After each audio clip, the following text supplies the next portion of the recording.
Taking me down now. Give me what you don't know. Go ahead, take me all out now. Get this into your game. You got me in a heady drop. I never wanna come off. You got me with your beat up bluff. I never wanna come off. Think of me. I'll never break your heart. Think of me. You're always in the dark. I am your light, your light, your light. Think of me. You're never in the dark. Now that I'm making this a line, let me in the unknown. You got me in your open hand. I never wanna come back. A jugging that you never found. You know it's gonna come out. Think of me. I'll never break your heart. Think of me. You're always in the dark. I am your light, your light. Hello and welcome. We got an NGS game going tonight. We have a good match, a Div B from last season match actually, but it's Div A this time. We've got Subject to Change versus Divine 9. Divine 9 was the Div B Grand Champions last year, so it'll be a good thing to see how they do going into this next season. Good start to their, see if they can get a good start to their next season in Div A, moving up a division. And Subject to Change did pretty good last year as well. But before we go into more of that, let me introduce my co-host here, Axel Foley. How's it going, Axel? Hey, how you doing, Holiday? Doing pretty good. We got a pretty good match here. I've got a couple. I'm trying to be a caster here, try to do some good things. I've got a couple keys to the game. They're very generalized. The reason they're generalized is because we don't know these teams yet. You know, if I knew these teams a little bit better, I could give some better advice or better keys to the game. But since it's very general right now, since it's the first game of the season, I'm going to start with some general keys to the game. So I'm going to jump on into those here. The first one would be play to your team's strengths. These teams are new, or not new, these teams are old, but these games are new, the season is new, and so you should always be playing to your team's strengths. Make sure you are playing with what you know. Make sure you understand the meta and your own meta. So there's two different metas. There's the meta in the game, and then there's meta in your team. Some people can play some heroes really well, some people can't. You know, sometimes, yeah, maybe Alexstrasza is really strong, but maybe somebody's not comfortable on her, and so it makes sense to play your own meta. Don't get wrapped up in the meta that's going on in the game. Lastly, don't make mistakes. The biggest thing that'll happen is teams will punish you for the mistakes you make. We know from last season that Divine 9 was very, very good at punishing mistakes whenever they were made. And so if you can minimize your mistakes, you can win the game very easily. Just like John Madden would say, right, Curios? So I'm going to move over into the lobby here, see if our teams are ready. I think it's really interesting that these teams have new rosters too. Like Lancelot or Sir Lancelot is new to Divine 9, right? That's a good question. I don't remember him on Divine 9 last year. Of course, everybody remembers Phantoms. He is their carry. He does very well. A lot of teams tried to ban Phantom out in a lot of games, and it didn't work out too well for him because he's got a large hero pool. And so it was really good for Divine 9 to kind of have that in their pocket. And we'll see if Subject to Change remembers that from last season, if that's still the case. But you're right. I don't think Sir Lancelot. Oh, he needs a swap. Rabid for Sir Lancelot. Let me change this here, guys. And this guy for wipeout. There we go. I think I got it. And Rabid wants to be the banner. Sorry about that. I think we got it going on here. We're just getting the lobby set for these teams. See if we are ready to go and start the game. Let me get a confirmation from both captains that we're ready to start. But sorry, Axel, go ahead. What were you saying about the teams? Yeah, see, Sir Lancelot was not on was not on Divine 9. That's subject to change. All right, on. Yeah, that looked a little different. No, it's just really exciting to see the first game, and then I think this is a good transition into the new season for both teams, considering they were both in the same division, and now how they're both in a new and higher ranked division. It's going to be a good stepping stone for the season. Yeah, definitely. I do know, you know, you were asking about whether or not there was, you know, players on the team that were the same. This guy, I do not believe, was on the team. And we are ready to go. We're going to jump into the draft. The teams are ready.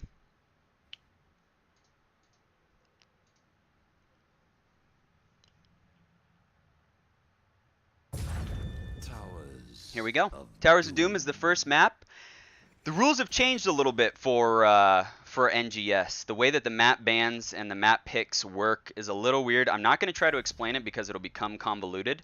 But go look for yourself in the rules. It is a little bit different.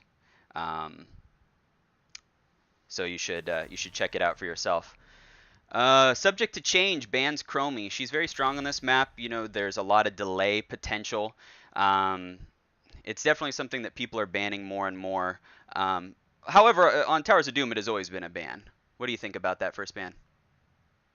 I think it's interesting. I don't know if I would ban that because of how strong Asmodan is, but we'll see if somebody bans Asmo right now. Definitely, you know, I think if I were to guess, wow, a Diablo ban. I was going to say, I think the strategy would be to get the second team to ban out those strong characters like the Asmodan and the Raynor. But they are going to opt for, Divine Nine's going to opt for the ban on the Diablo. They must know something about Diablo on this map, or they're picking some, or on subject to change, or they're picking, that's a Li Ming ban on Jason. However, They really don't want any poke. That is correct. Definitely, I agree. The other thing I would say is that I don't think Jason is playing the DPS. That doesn't mean that there's not a good Li Ming player on their team, but it's still, I don't know if they've done enough homework on this team. I'm not positive, but I'm pretty sure Jason is playing heals. That's what he played before, and we'll see how that goes. Do we have the screen? Is the screen correct on the stream? Yeah. Cool. Yep, we've got the draft screen up right now.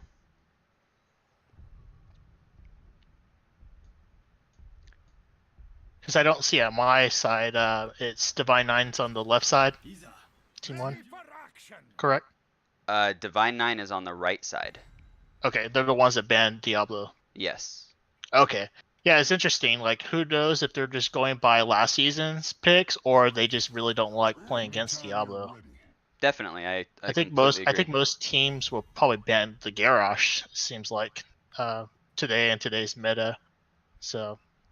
Yeah, we did see the Asmodan ban there, but interestingly, Raynor made it down to the second, third pick on the left-hand side for subject. That's really shocking. Really shocking.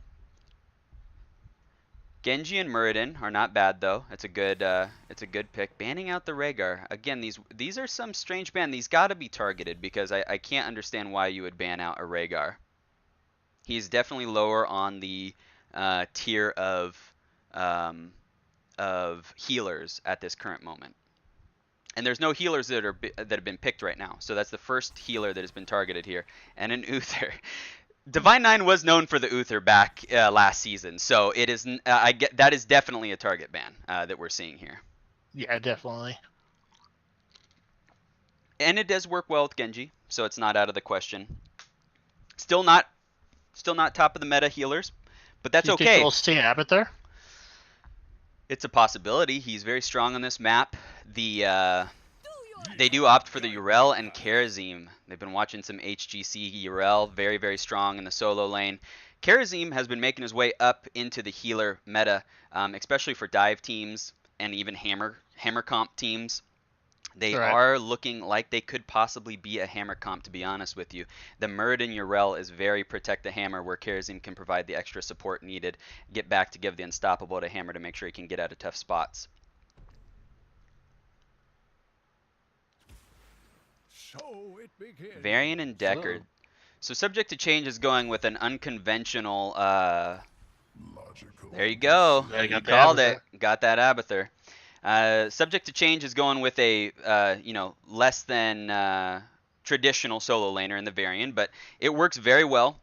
I've seen it done many times, so that is definitely not out of the question. I guess what my question would be is if they're going to go taunt variant, or they're going to go twin blades, or they're going to go anything else. Like, I don't know what they're going to pick for his number 4 talent. Definitely, I've seen it both ways. I've seen it, you can definitely go for the taunt. You can definitely go for the C smash.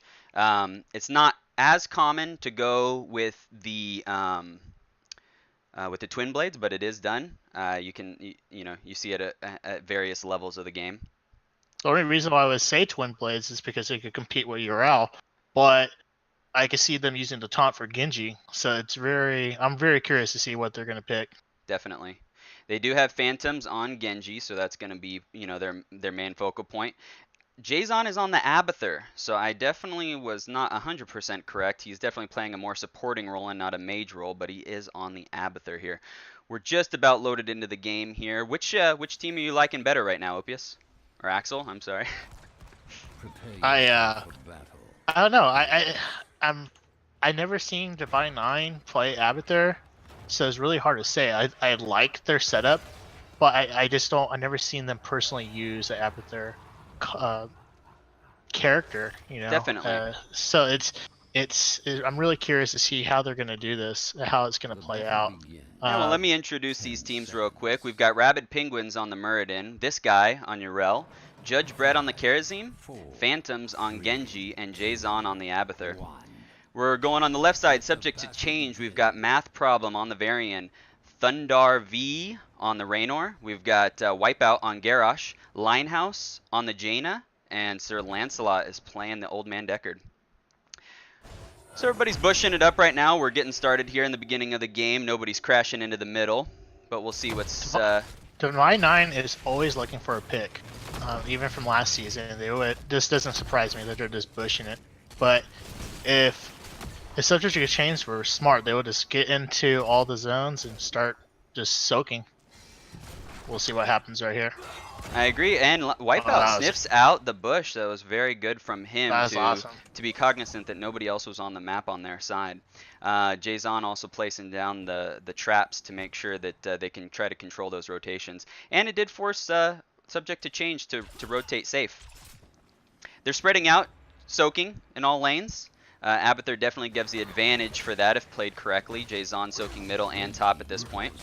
I missed a kill, and I'm sorry about that. Watching that bottom lane too much.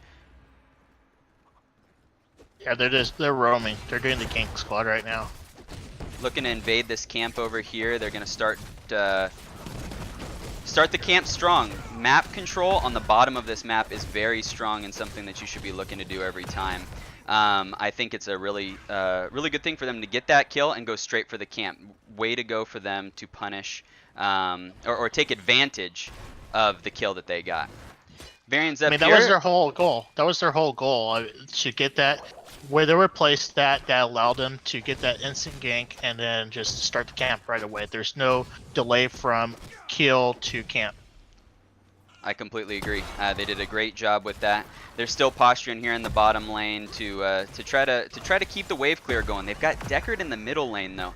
I don't know that that's your best bet, especially against a Urel.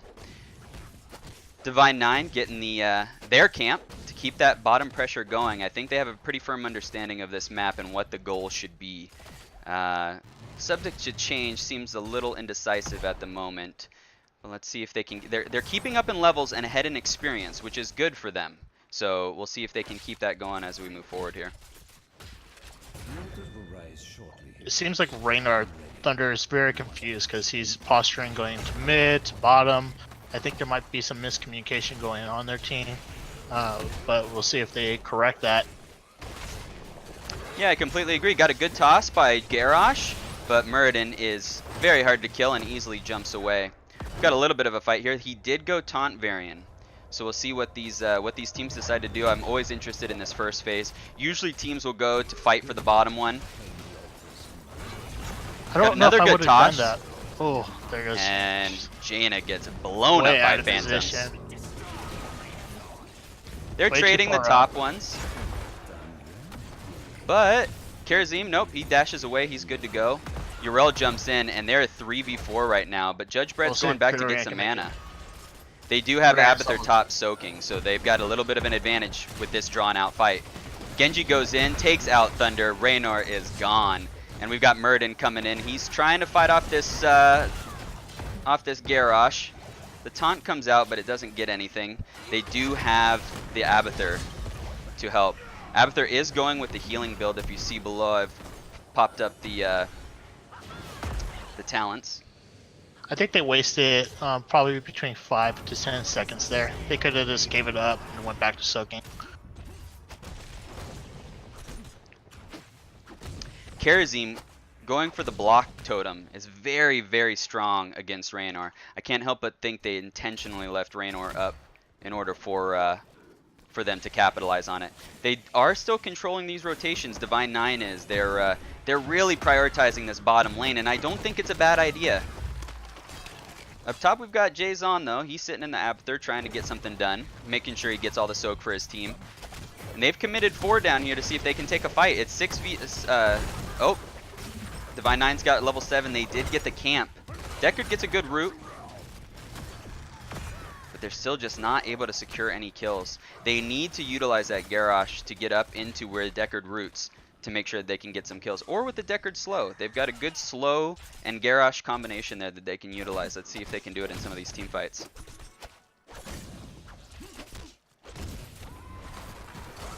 Teams are just clearing up the lanes right now, making sure that they are doing everything that they should be to keep up in experience. It's still a very even game, even though there's 3 kills on the side of Divine 9.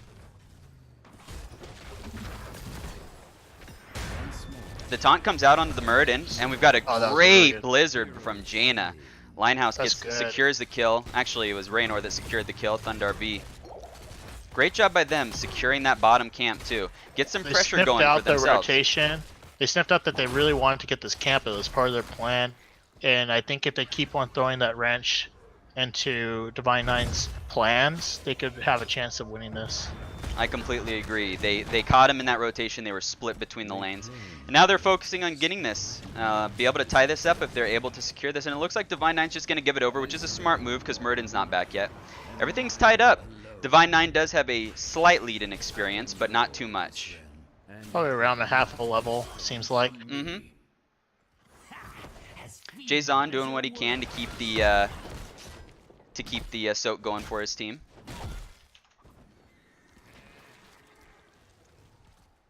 Abathur opting to go for the mule at level 7 to keep those structures up. You can see it's doing some work over here on the bottom lane.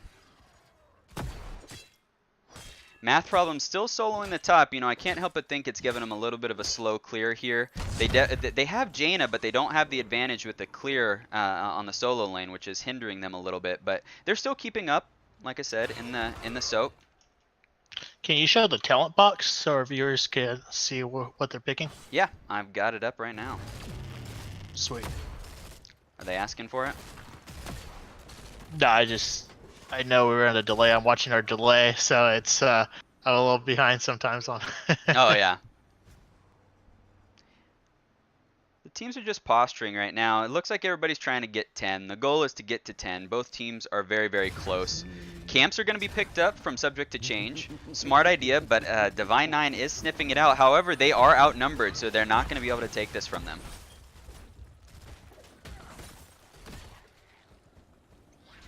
Subject to change gets that. Divine 9 does have 10 though. Subject to change needs to get 10 before they take this fight, or they will lose very, very badly. They might just need to give this up. I think it's the best bet, but we'll see what they do. They're posturing around it, trying to delay. He gets They're a trying to toss delay. onto Muradin, but Muradin can jump out. And I got assist. They got it. We'll see if they continue to fight. Divine I don't 9 think it's secures a that fit. bottom temple. Raynor's pumping out the damage onto Muradin right now, Yes, but he's going to he be able to is. escape with the Abathur hat intact. Abathur still sitting top, soaking damage. Didn't even need to pop Ultimate Evolution on that one. Oh, Penguin gets pulled, but he has to pop the Avatar in order to stay alive. The Deckard Lornado comes out, trying to pull the team back, but it misses, unfortunately, for That was Subject a to really Change. nice taunt. They could have had a chance there. They're skirmishing over this camp here. Urel's going in. Oh, no, Genji Subject to is Change is cleaning split. house right now. Line house Raynar is super split. low. Oh, and they are going to take out the Garrosh with the 7-sided strike. And Subject to Change gets a little manhandled on that one. And Jason Clone tried to take out the Deckard with his last final seconds there.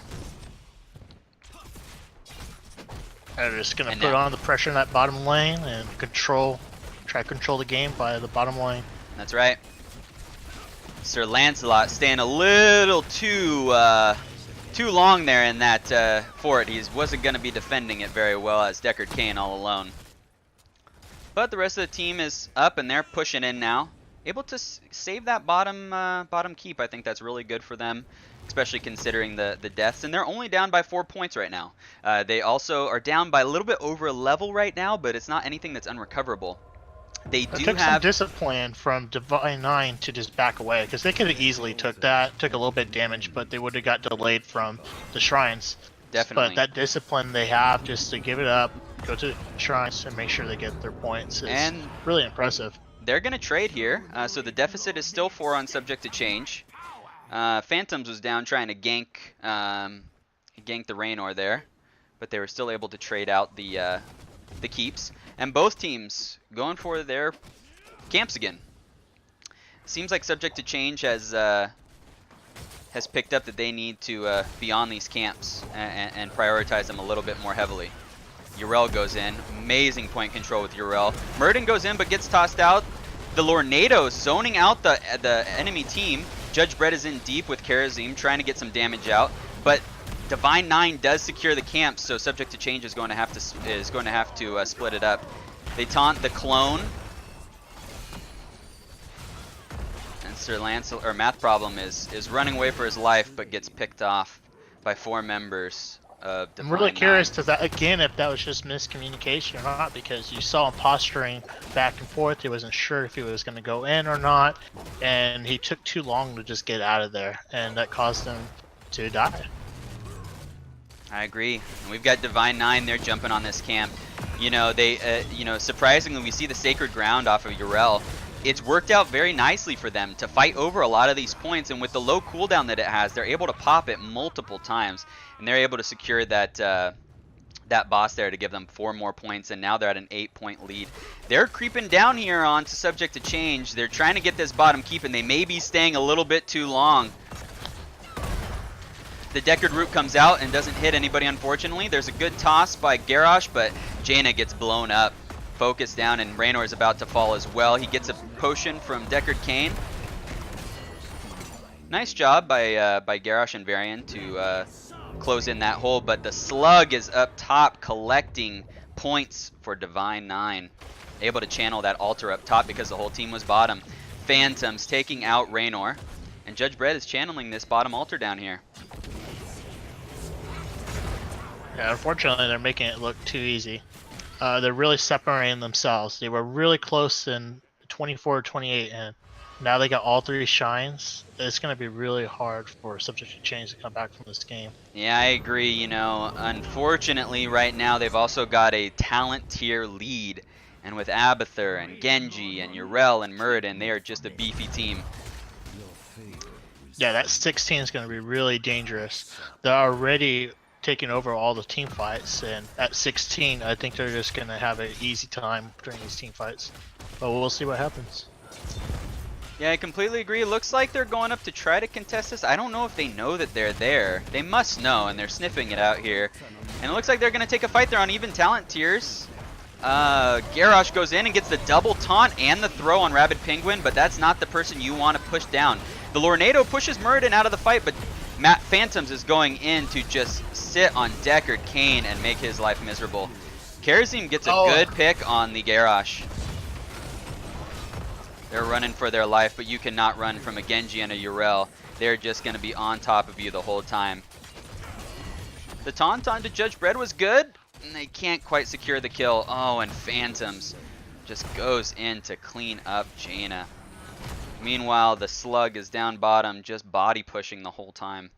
You know, I think they're overwhelming them with their dive. This dive comp that Divine 9 has is very, very strong against the more backline pressure pickoff comp that Garrosh wants to try to do. Unfortunately, the only person he's really been able to toss is Muradin, and it hasn't given them much of a good option.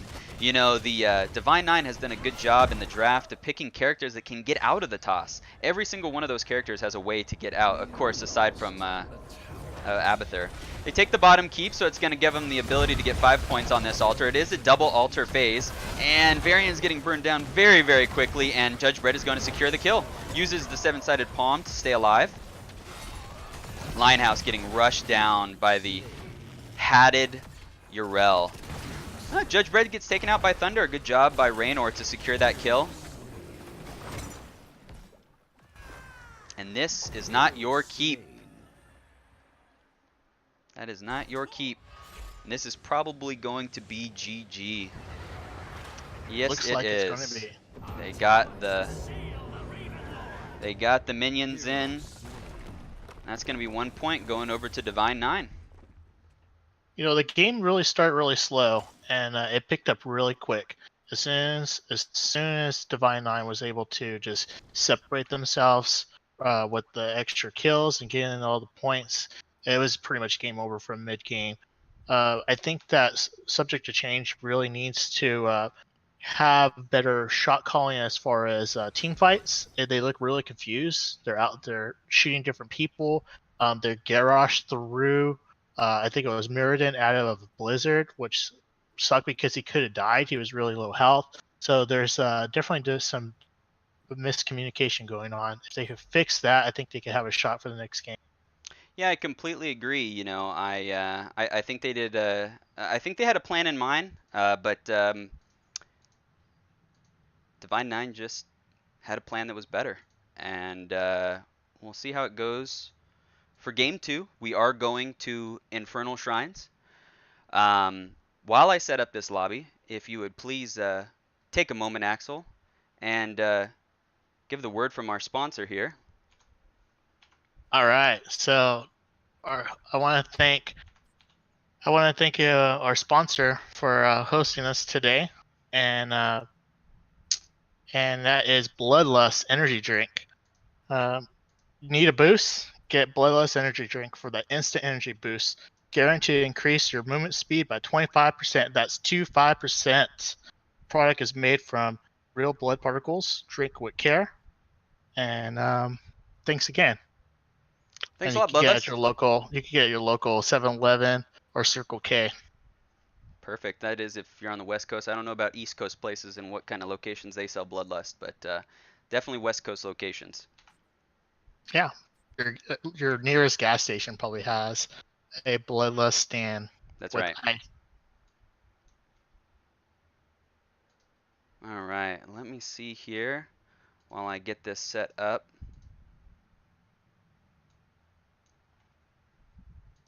All right. Let me get you invited to this game here, Axel.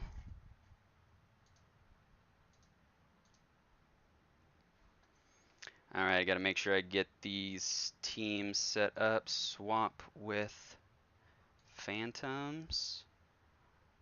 I think we're looking pretty good. Oh, Sir Lancelot, he's not on their team.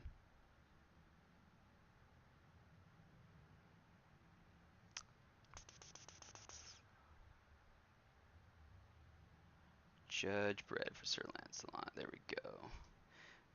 If you would say a couple words about the end of that as well while I get this set up, Axel, I'd appreciate it. Yeah. So Any comments Divine coming Nine. out of the peanut gallery there in the chat room? No, not really. Everybody seems to be pretty quiet on there. But if you have any comments, please just hit up the chat. I'm reading it as I go. It seems like there's some people from STD and some Showboat players going on in the chat, and I want to thank you guys for watching. It's really exciting for our first broadcast. We're trying our best. We're going to evolve more, and hopefully we'll have a better broadcast every time we do it. But I got to say though, Divine Nine looked really good on there. They had a plan, and they're just strict to their plan. But we saw when Subject to Change intercept them from their course in action, where they're trying to take that camp, they really took them off course. I don't think they were expecting that at all, and they were able to win that camp over. I think that if you could disrupt Divine Nine's plan, it could really disrupt them and make them fatigue enough to win a game. I think it's only when they're always on their course of action or their plan that they're really strong. So we'll see how Subject to Change really alters their gameplay on this. And I'm really curious with Infernal Shrine if they're going to let Diablo through. I want to see some Diablo action in this map. Yeah, I completely agree. We'll see what they choose. Alex Strauss is very popular on this map. Yrel is popular on this map. We've got a lot of different things. Phantoms, if he's known for one thing from last season, it is the Kerrigan, and Kerrigan is a huge pick on Infernal Shrines if you can play her well. We'll see if it can draw a ban, or if they're going to try to ban some other things out, like the Genji, or who knows? Maybe the tanks. There's the Genji ban. Like I said last year, banning out Phantoms was not the way to go historically. It didn't seem to slow them down one bit. He's got too many characters in his hero pool. It is not a valid strategy, in my opinion, to attack him and try to single him out. Genji does give a lot of problems, and so Genji is typically a good meta ban, though. So it's. But do you think they're going to run a similar comp though? Because Divine Kind in the beginning of last season, they kind of ran really similar comps, and then they started to evolve later in the season. And so they start to have different comps and different game plans of action for later on. And so I don't think they're going to run the same comp this game. What about you? Yeah, I agree with you. They definitely stayed in their same meta, their same comp, so to speak, last season, but like you said, they did evolve. And to answer your question, no, I don't think that they will keep with the same comp. I don't think that was their plan all along. Divine Nine chooses to first pick Sonya. It's a great pick, good hero for them to win the solo lane on this map. Great shrine clear, great wave clear, great camp taking ability, and so I think that's a great flexible opening for them in the first pick. I think the Sonya pick, like just from my gut, it feels like they're gonna go with the traditional comp with the Uther. It's very possible. They do like the Uther. They have in the past. Subject to Change takes the Yrel away this time and chooses to go with Raynor. Raynor was putting out the pepper there for most of that game, and so yeah. I'm not surprised for them to keep it. I am scared what Divine Nine has in store to counter it, because they didn't seem phased by it last time. Though they go with the Alexstrasza and the Muradin. They're gonna keep on the Muradin. I'm guessing Rabid really likes that Muradin, and Alexstrasza, like I said, that fantastic shrine control with Alexstrasza Lifebinder being so OP right now, able to keep up multiple targets. Why do you need a D shield if you can just Lifebinder, right? I mean, it's basically better. Yeah. So it's a great choice for the Alexstrasza. It also tells me that they're probably, most likely, they're not going to go double support or any type of form of double support. Yeah, I completely agree. Alexstrasza can handle it on her own. They're still going with the Jaina ban. They decided to take Jaina first last time away from them, and now they're going to ban it. Again, I'm not too sure if Subject to Change really did all their homework on this one. We'll see who's playing that Alexstrasza. I'm not too sure that Jaina's their top picks right now, but we'll see what's going on here as we go in. We get the Johanna ban, which is odd. Well, it's not that odd. They already took the Muradin. They want to take out another strong frontliner. However, Johanna is usually good against Raynor. Stitches. I like the Stitches. And I like Kael'thas. I like it. I know there's a lot of bodies in this map, but between Garrosh and Stitches, I think Stitches might be the better play on. They have, depending on what ult he takes, it could really benefit them if You they mean the want to Urel? take. No, with the Stitches. The Stitches, and you said Stitches and who? The Garrosh, between Garrosh and Stitches, I think Stitches is the better play. Oh, I see. I Because see. with Garrosh and having Garrosh and Urel, it could be either really good or extremely bad because of all the different displacements. And going there's the Kerrigan. Like I said, that is a Phantoms special right there, going with the Kerrigan to take out to take out those shrines. They've got amazing shrine clear here. The goal here, especially with Phoenix 2, the goal here for Divine 9 is to take out the shrines, to win those shrines, to make sure they win the shrines. And like you said, they love to be a pick-off comp. That's just what they do. However, Subject to Change has got an interesting draft here. They've got Urel and Stitches, which can basically sustain themselves for the most part. Kael'thas can clear the shrines pretty well himself, so it's not a bad idea. I was wrong, though. Jason is going on the Phoenix, so he must have been, he definitely was enjoying the Jaina before. So that Jason is on Phoenix this time, and it might have been a good ban for them. Which draft do you liking better? I like them both, actually. I like them both. I think my only concern is Linehouse. If Linehouse is a great player, I think he's one of the better players on that team. And I think if he plays safe, he could really do some damage towards the Divine 9. And I think that is, to me, that is the deciding factor on who wins this, is that single player. Yeah, definitely. Linehouse played very well in the Jaina, tried to secure some kills, did get some kills, and so we'll see how he does this time. There is a great combo with Stitches and let's see, Stitches and Kael'thas. The chat is telling me to turn up my volume in game a little bit, so I'm gonna do that. Hopefully it's not too loud. If it becomes too loud, everybody just let me know. We're gonna jump into this game. We've got Divine 9 up one game right now, and they are on the right-hand side. We've got Jason on Phoenix, Rabid Penguins on the Muradin again, Phantoms on his trademark Kerrigan, Judge Bread playing Alex Straza, and this guy on Sonya. On the left-hand side, we have Subject to Change. Math Problem is going to be on the Urel. Thundar V is on the Raynor again. Wipeout on Stitches.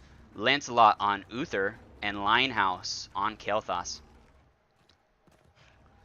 Divine 9 goes straight to spreading out to the different lanes. They're just going straight to the other lanes. They're not worrying about a team fight middle. They do not want to get picked off by Stitches right now. They're going to do their own thing. They're not going to worry about that. We got some people in the chat pumped up with Kerrigan, so we'll see if we'll get some blood going on. I'm pretty sure we'll get some kills with this Kerrigan.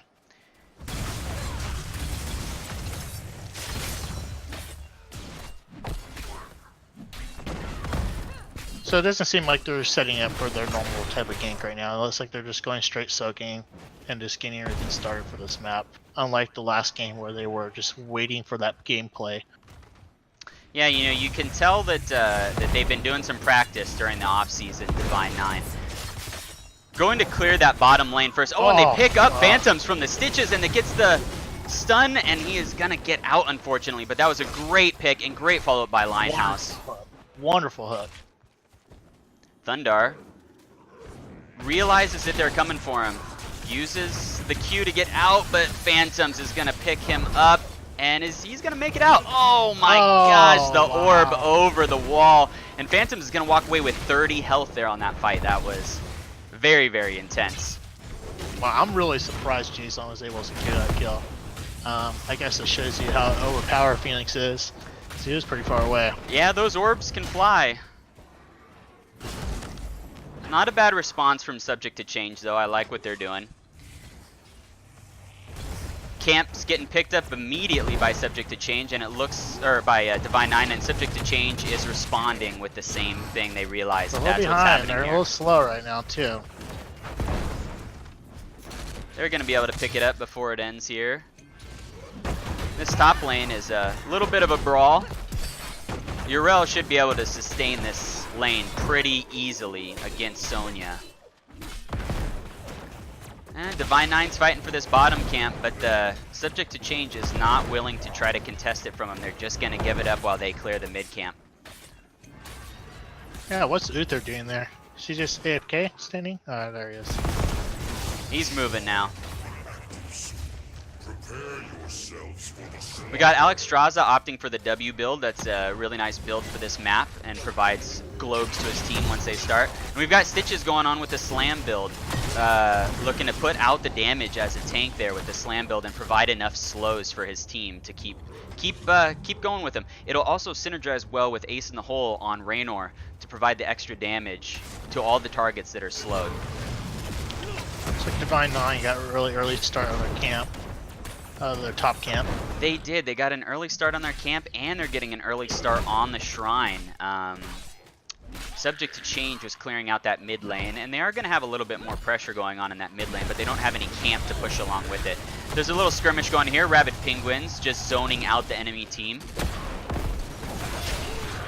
Good hook again by Wipeout, but it is on the Muradin.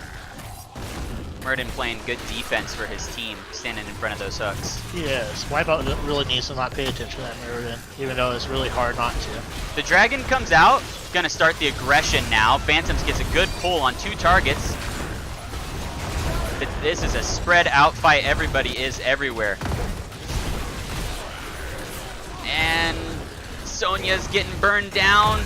Is he gonna get it? Nope, we got the heals from Alex Straza, and he walks out with 200 health. Got the pull again on Rabid Penguins, and he's, oh, the triple pull from Phantoms. Do not ignore this guy, and they blow him up. The stun from the Uther blows him up, and they're gonna get this guy. Sonya is down, however, Divine Nine does win the Punisher, but overall, I'd say for a first Punisher, that went in favor of Subject to Change. They're gonna be able to clear this up really quickly. Yeah, They I did agree get with an you. experience lead. The first Punisher doesn't really mean much if you could get a few kills like Subject to Change did. It looks like they're even going to save one of the towers as well. They might, yeah. They both fell, but they're still ahead in XP. If you see there, they are still ahead by about half a level. Jason trying to push where he can to make sure that they can recuperate from those losses. But Yrel was doing a good job. Math Problem came down, soaked the lanes like he was supposed to as the solo laner. And they're still ahead by about half a level, maybe 3/4 at this point. Team's posturing again, just going back to soaking those lanes. Are all the talents normal talents that you see? Yeah, you know, it's pretty standard builds we've got here. We've got Uther going for the Wave of Light, just sustaining through those stuns. They have a lot of stuns on the side of Divine Nine. It's a good choice to increase the armor bonus by using Wave of Light. The Slam build. Oh, and a good hook onto Phantom. The follow-up, the stun. Oh man, a little stun overlap there. They would have had him if Uther would have waited about a half a second for that follow-up stun, but great job by Subject to Change. Even though they're not securing kills, I still think those are big wins because Kerrigan's their biggest damage dealer, and if they take him out of the fight, the whole team retreats. And I think that is a good win for Subject to Change. I agree. Oh, and Alex Straza gets caught out.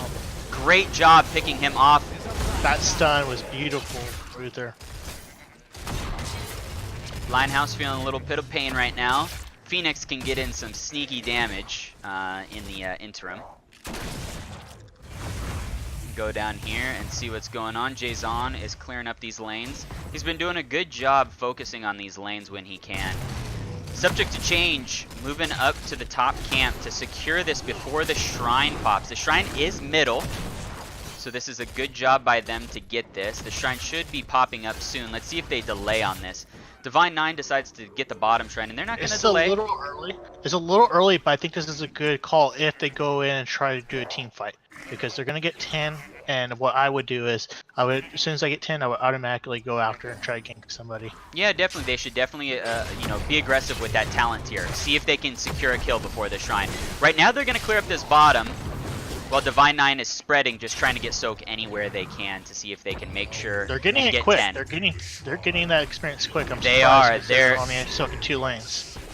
You are correct, and their subject to change window to fight is dwindling because Divine 9 is not going to give it to them, and they're going to have 10 for this shrine. The level 10 picks on the sides of subject to change, we've got Phoenix. Oh, we're starting to fight again. Rabid Penguins doing a good job covering for his team, anchoring for his team. Hyperion from Raynor. We've got Ardent Defender this time on your Rel.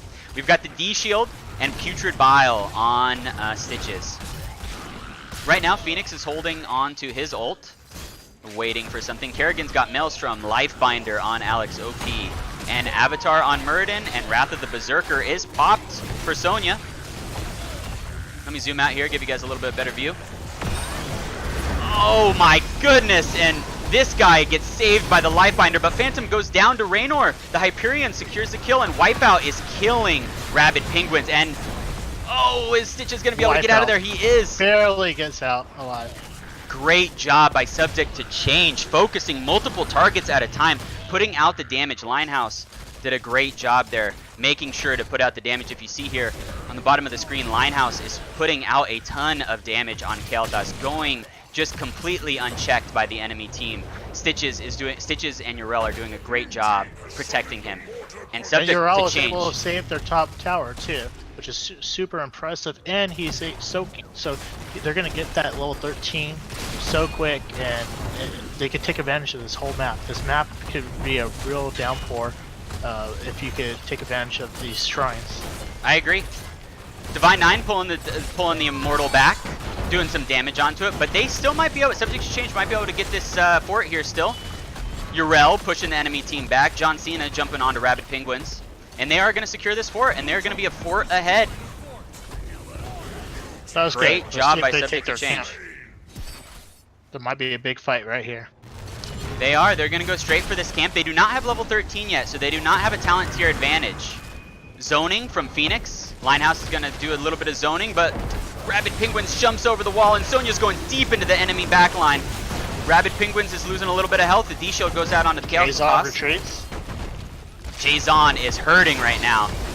Oh my goodness, and the Kael'thas damage is too much for them to hold on to, and Rabid Penguins is going to go down here. Let's see if Stitches has a pull, and he does! Oh man, I don't know about that though. That was a great fight, but I think that Hyperion's going to waste. Great fight. 13 really talent take tier advantage of achieved. this. And I think they should skip this camp and just go straight for this wall and then get the camp. But I agree. They're making the push though. They're making the Divine push. 9 really retreated from this area, so they're just going to be content on giving up this tower. It looks like Divine Oh, 9's this trying to one. figure out what to do. They're a little bit scrambled. They're moving around. Jason's soaking top, and Sonya's coming up to help them. Subject to Change is going to take this bottom fort though, and make sure that they secure this. And now they are 2 forts ahead. Divine 9 going up top though.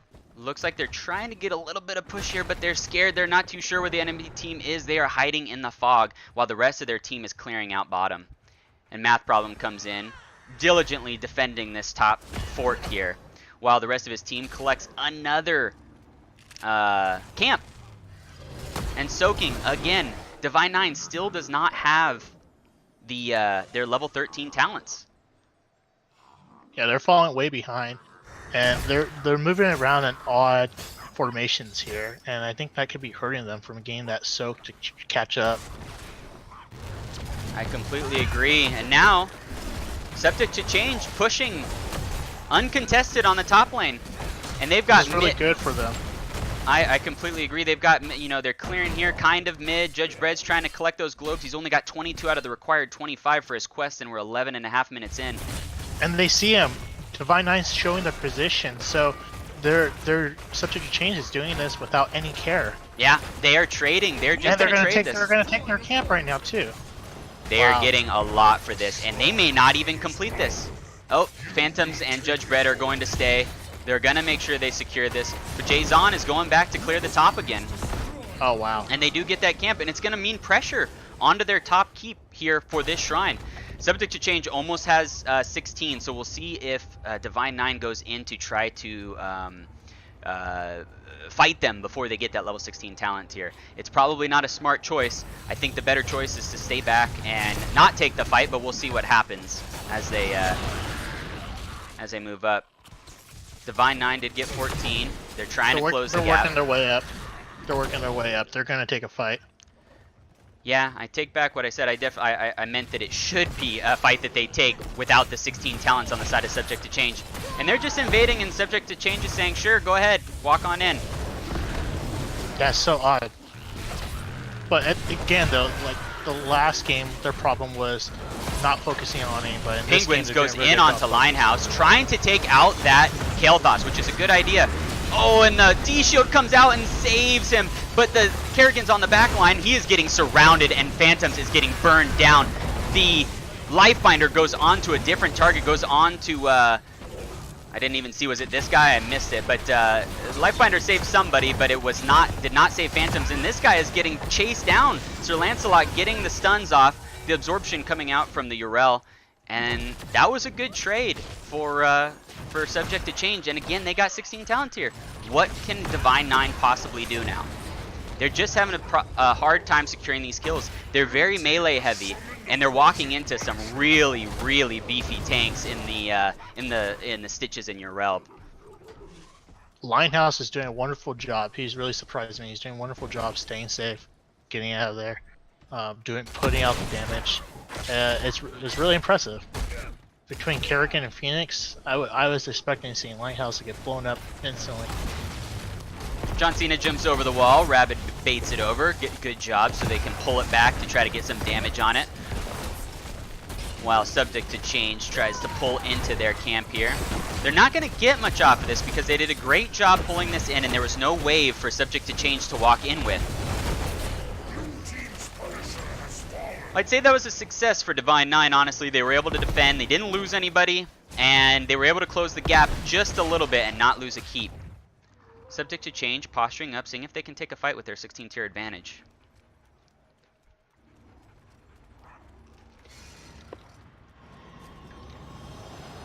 Linehouse going back. Looks like he's going to go clear up this bottom lane that's pushing in fairly hard on them while the rest of his Kind team of gets the dangerous scan. considering they're taking their enemy camp right now.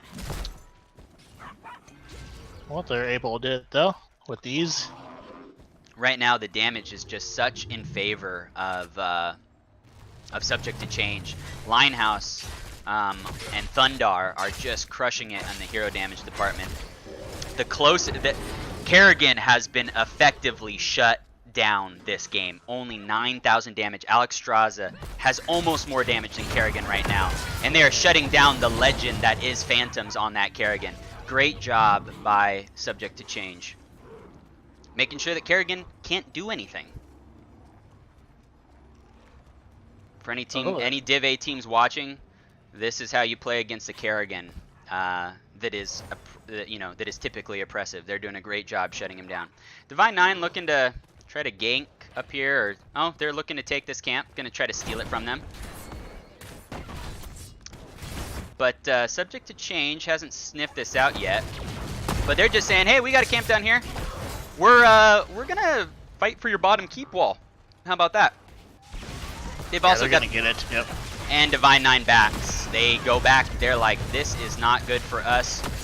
We got a consolation prize that is the top camp, and look at this. They do a great job. Oh, but Linehouse does not get out in time. The D shield has to come out to save him, and Urel jumps in. They're trying to disengage, and they do.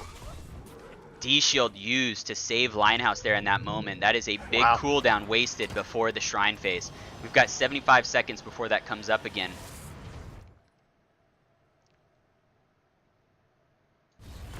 Let's see where our teams are headed now.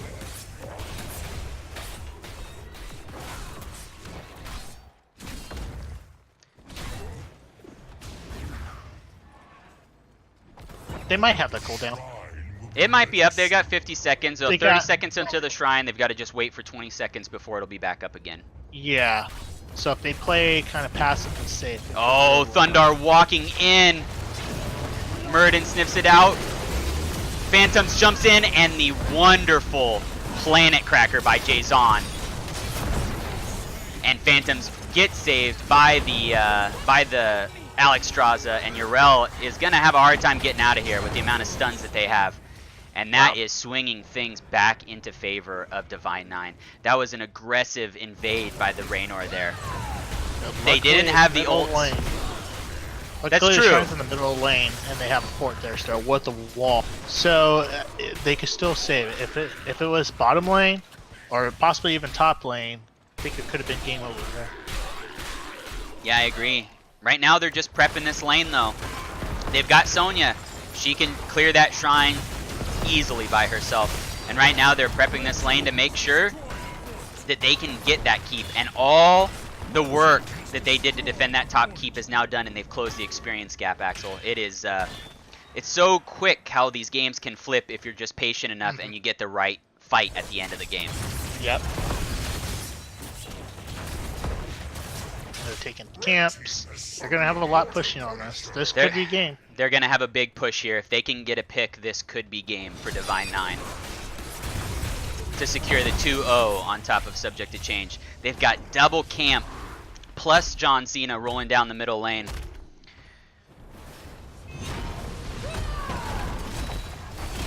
They're pulling the Punisher back, trying to make sure that they can get the damage out on it so that they can defend their keep from Divine 9 pushing in.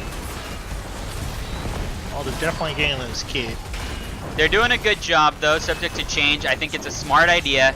Kill the Punisher, make sure you don't get any deaths, because if you do, game is over. Right now, if they could get a great hook, it would really help them. Oh, and he was so close. There. Inches away. I think they did a good job though, Subject to Change. They did what they should have done. Make sure that they don't lose anybody. Defend your core at this point in the game. They're able to pull John Cena to the top keep and put extra damage on and keep themselves safe. They're going to keep the pressure up. They're going into this without 5 though, and they do not have 20 when Divine 9 does. They pop a couple of ults. Phantoms is focusing on Linehouse, misses the stun, so Linehouse escapes, and Wipeout just trailing the poop trail behind him. Rabid Penguin's getting slowed by it, but the Lifebinder comes out to heal Sonya to full. Subject to Change still does not have 20, and he pulls Muradin again. That is not the target that you want. This might be a good time to re-engage. Divine 9 used a lot of their cooldowns. Yeah, the D-Shield and the Ardent Defender are still up for Subject to Change. They don't have 20 yet though, and they've got catapults pushing down in their middle. Divine 9 going up to get this. Will Math Problem sniff it out? He does. He sees it. Great job not committing. It's not worth your life right now. You've almost got 20, and there they go. They have 20. Let's take a look at these level 20 talents. We've got Flamethrower on the Kael'thas. We've got the Word of Glory on Yrel to heal nearby allies from the Ardent Defender. Hardened Shield from Stitches for that extra survivability. The Hyperion upgrade for Raynor. And he goes for the extended shield time on the Uther. It's an interesting choice. Usually you see Redemption that you can have a second health, second life there and kill yourself for your team. They're banking it all on one fight, one quick fight, and I think that's why he probably picked that. I agree.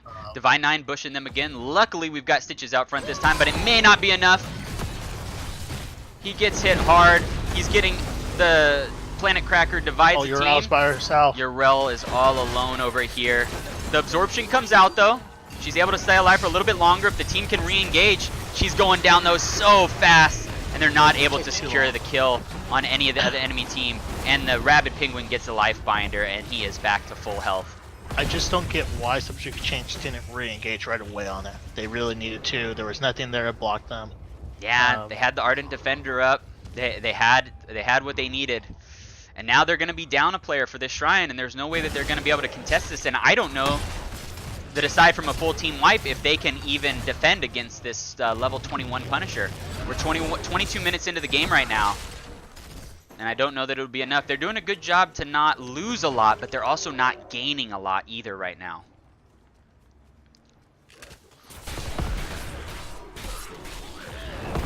just playing it safe. Divine 9 clearing this, not splitting up. There's no reason to go soak right now. You've already got your level 21. You're ahead in experience. You're ahead. You've got the middle pushing in hard.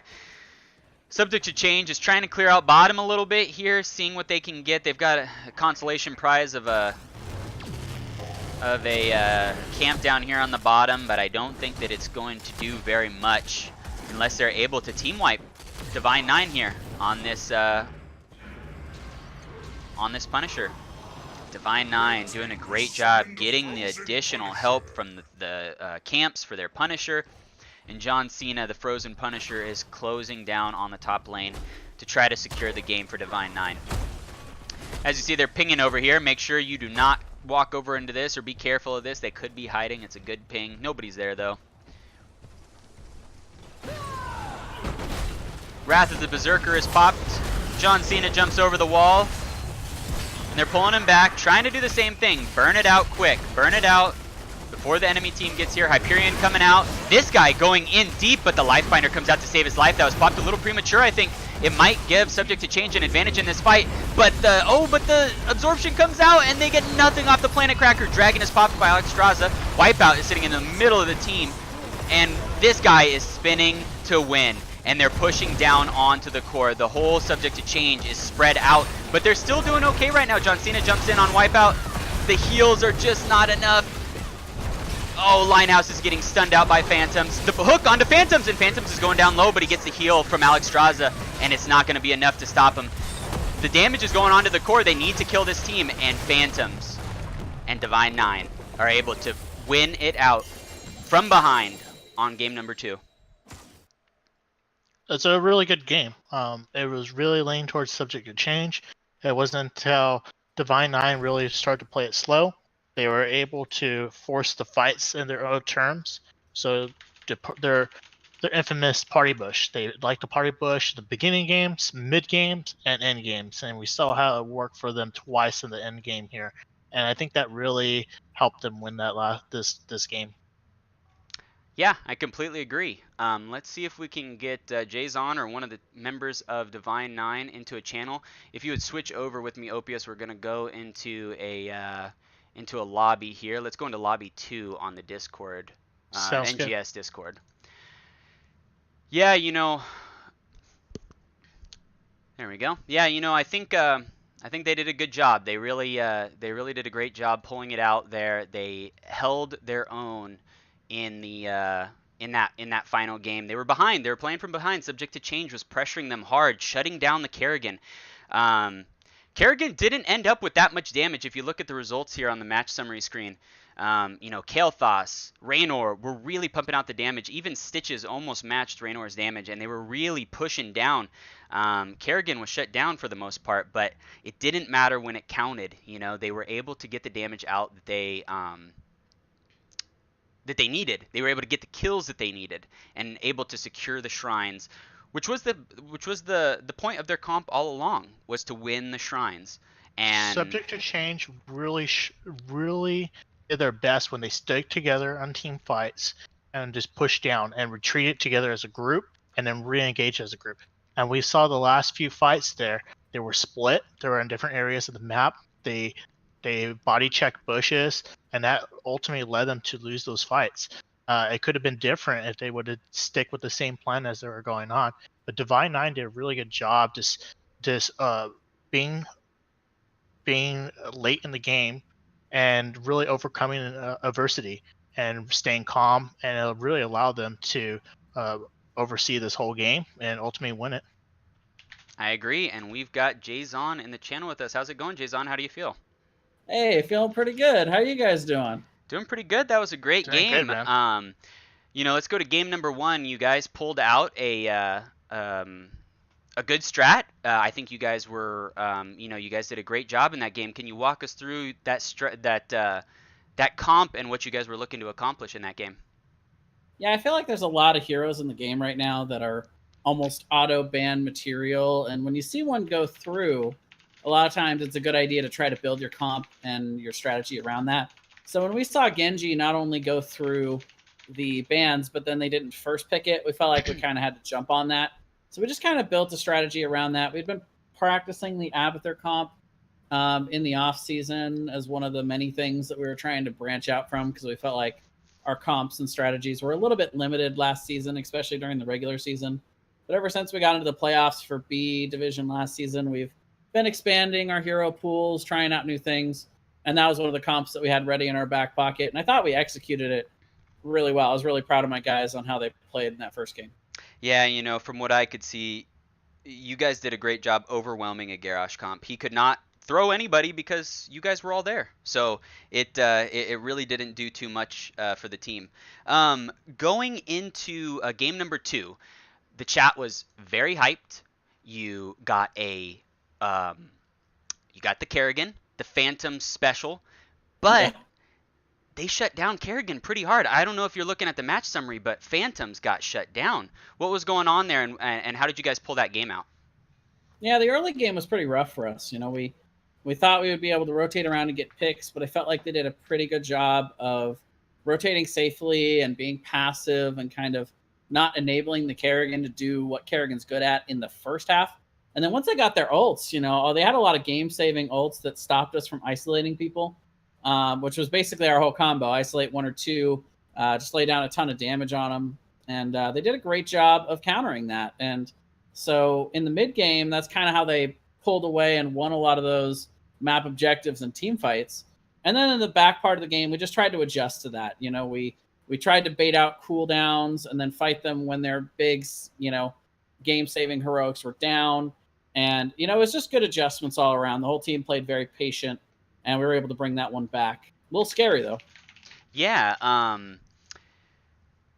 completely agree. It was a good game, though. It was very intense. It was a great back and forth game. I'm really glad to see a great game in Div A. You know, both these teams, as you know, were in Div B last year. You guys were, of course, Div B champions, and now you're moving up into Div A. There's been a couple teams from Div B that are moving up into the Div A section this year with the adjustments of the leagues here in NGS. Going forward with Div A, what are your guys' goals? Where are you looking to shoot for? You're the champions. Are you going to slump, or are you going to move up and conquer Div A this season? Yeah, unfortunately, my answer to that question is I really just don't know. You know, it's too early to tell. I think we'll start to get, you know, the temperature of the division a little bit in this first round, in this first, you know, 2-week period when we get to see everybody play. But, you know, really a lot of these things you don't know until the end. You know, you might see a couple of teams that shoot up in the standings, but maybe it's because they just played 2 out of the bottom 3 teams in the division. You know, you never really know, especially as the divisions have gotten a little bit bigger this season, where, you know, the spread could be a little larger. The easy answer is that I don't have any expectations. You know, I'm really just trying to have fun playing with my team. We're trying to improve and work on unique strategies and fun, you know, comps that we like to run. And we're just going to play the game and see where the chips fall, because, you know, you never really know where you're going to be put in with the placements.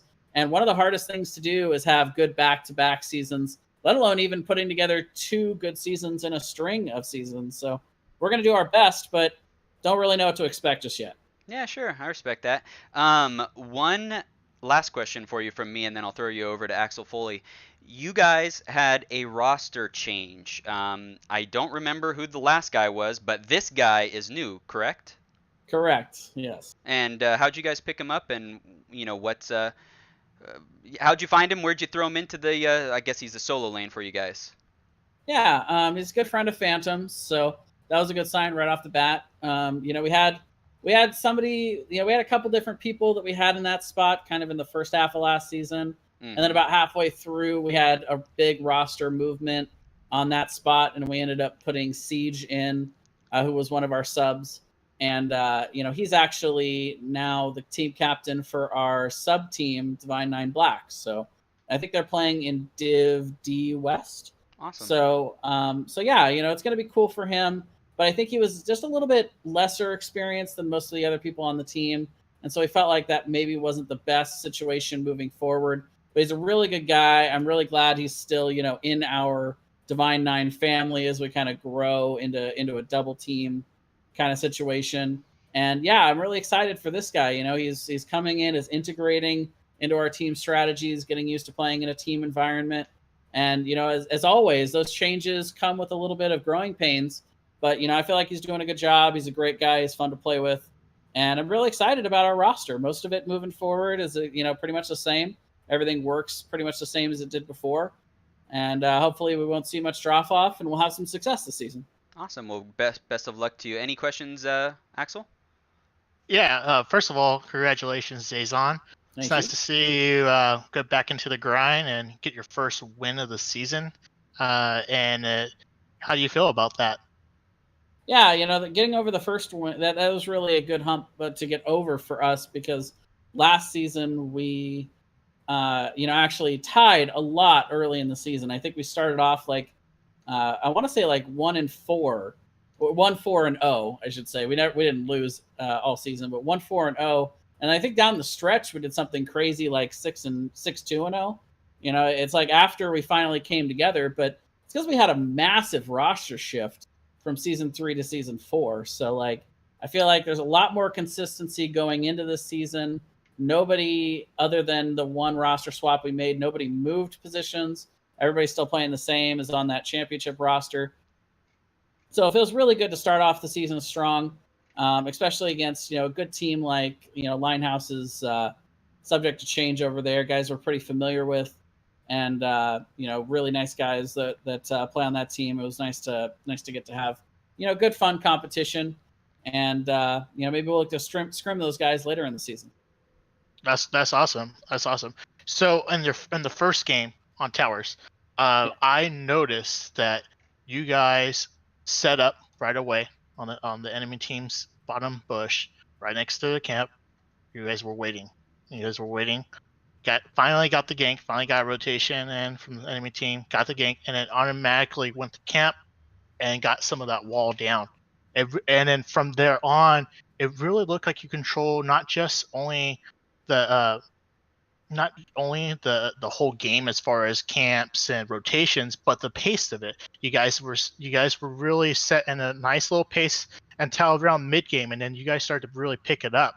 It really showed me that you guys had that plan. Did you guys have that plan? Like, for example, that beginning, like you guys knew going in, all right, we're gonna wait to get that first kill, get the camp, get this wall, and then so on. Is that something you guys practice? Yeah, Axel, I think this is probably why they send me in for the interview, because I don't know all the state secrets, even if I wanted to give them all away. Because Rabid and Phantoms really do most of the decision making and the shot calling. I know they have a plan, but I don't know if it was, how deep that plan went into how we were going to control that map. But I agree with you. It was very, in our control. Even I feel like in that game one, what subject to change got in terms of, getting tower shots, getting camps, getting bell towers. I felt like we gave them most of what they got in trades. And, it did kind of dictate that pace. I don't feel like they took anything that we weren't prepared to give them. So Definitely. And really it really happy with the showed shot there. calling there. Yeah. It really showed there. But in the second game, with the Shrines game, I noticed there was some it looked like there was some miscommunication going on, or some maybe multiple people talking, because I've seen some people like Mirrodin, when you guys were taking the bottom tower, Mirrodin start to retreat or start to move on, rotate, but then he came back and helped Kerrigan finish that. And so it seemed like it was the opposite. And I think from what I've seen, from how you guys play, it really took your guys' talent to really come back. It took your sheer, it wasn't as much planning as the towers one, or practice as the towers map, as you guys really showed in the first game, but your pure talent really took over, and that allowed you guys to win that game. Is that something that you would agree with me about, or do you have anything to say from that? Yeah, no, I totally agree with you. It's definitely harder to play from behind, because you always go in with some sort of strategy is, definitely the best way to go about it. And I think most competitive, even amateur teams do play the game that way. And this was our map pick. So I would definitely say that we had a plan going in and it went awry. And when you're playing from behind, you're down talent tiers. That's the time when you have to adjust. You have to be able to change what you're doing on the fly very quickly. You can't overthink it. You can't take too long to decide what to do. And again, Rabbit did a great job of keeping us calm, calling the game, telling us what to, where to go, where not to go. And he did a great job of directing. And we were able to come back. We were able to get a couple of, picks here and there and slowly work our way back into the game until we were able to, kind of start going on the other side and overcoming, getting a couple map objectives and finally taking it home. Well, Right thanks on. a lot, Jason. We won't hold you any longer here. We've asked a lot of questions. Do you have any shout-outs before we close it? Yeah, for sure. I want to shout out Divine Nine Black, first of all. I'm looking forward to seeing how they perform throughout the season, and it's gonna be really cool to continue to expand possibly in the future. But just that one, that second team is really nice to have. And of course, I want to shout out the team. I feel like everybody's been practicing hard in the off season, adding this guy, and he's been integrating really well. And I'm just looking forward to seeing where we go from here. So, and of course, shout out to you guys. Thanks for casting. Thanks for the NGS community. Awesome. See you guys next time. Thanks a lot, Jason. You have a good one. Thank you. Later. Well, that concludes our broadcast for this. Thanks a lot, Axel Foley. I'm Dr. Holiday, and we'll see you guys again Thursday. There's a lot of streams going up this week. Check the NGS calendar to see what other streamers are posting games. There's a lot of good games out there. Keep an eye on them. Thanks a lot, and you guys have a great day.